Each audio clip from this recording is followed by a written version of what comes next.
Hello doctor. मैं शिवानी शर्मा। आज बात करते हैं कोलोनोस्कोपी। कोलोनोस्कोपी करने से पहले कुछ प्रिपरेशन देते हैं। अब वो प्रिपरेशन क्यों देते हैं, अब कोलोनोस्कोपी की क्यों ज़रूरत है, अब कोलोनोस्कोपी की ज़रूरत क्यों है, इसके इंडिकेशंस क्या हैं, ये मैंने एक अपनी वीडियो बना रखी है जो कि मेरे नीचे डिस्क्रिप्शन बॉक्स में उसका लिंक दिया हुआ है। आप वहाँ पे जाके देख सकते हैं कि indications of colonoscopy. And then इसका कोलोनोस्कोपी करने से पहले एक प्रिपरेशंस होता है हमारा, उस चीज़ को करना होता है। वो क्यों करना होता है, वो इसलिए करना होता है कि जब हम कोलोनोस्कोपी करें, जो हमारा प्रोब जो होता है कोलोनोस्कोपी का, वो इजिली अंदर हमारे स्मॉल लार्ज इंटेस्टाइन तक पास इजिली चला जाए। अगर जो पेशेंट का ऑलरेडी वहाँ पे स्टूल फुल फिल्ड है, कोई ऑब्स्ट्रक्शन है, तो जो प्रोब जो है वो अंदर तक इजिली पास आउट जाएगा नहीं। तो प्रोब ही अंदर नहीं जा रहा तो दिखेगा नहीं अच्छे से हमें।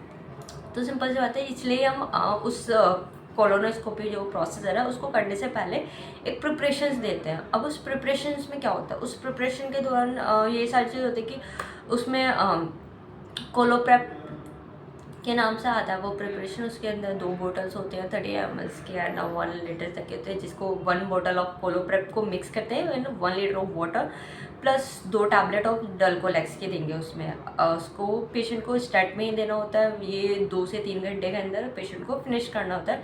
एंड देन पेशेंट को गाइड करते हैं कि इसके बाद पेशेंट को कुछ खाना नहीं है, देन बस ओनली क्लियर लिक्विड डाइट पे रहे, ओनली लिक्विड पी रहा है।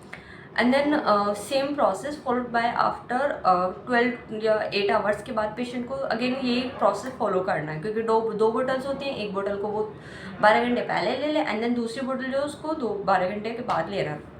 एंड देन सेकेंड बोतल के साथ भी यही सेम प्रोसीजर फॉलो करें कि जो सेकेंड बोतल है उसको 1 लीटर ऑफ वाटर के साथ मिक्स करके 2 टैबलेट ऑफ डल्कोलेक्स की लेना है। एंड देन उसके बाद पेशेंट को गाइड करना है कि उसके बाद एनपीओ रहे, कुछ खाना नहीं है, कुछ पीना नहीं है, दैट्स इट, ताकि हम जो हमारा कोलोनोस्कोपी का प्रॉब्लम है वो इसलिए चला जाए। एंड देन हम अच्छे से ऑब्जर्व कर लें क्या प्रॉब्लम है क्या नहीं है।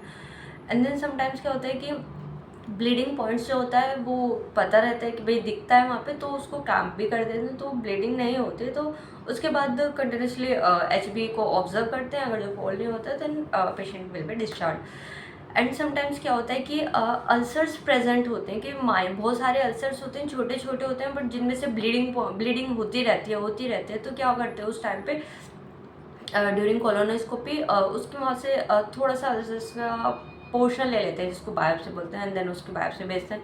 उसको टेस्ट करने के बाद पता लगता है कि ये किस चीज़ का क्या डिजीज़ चल रही है, ये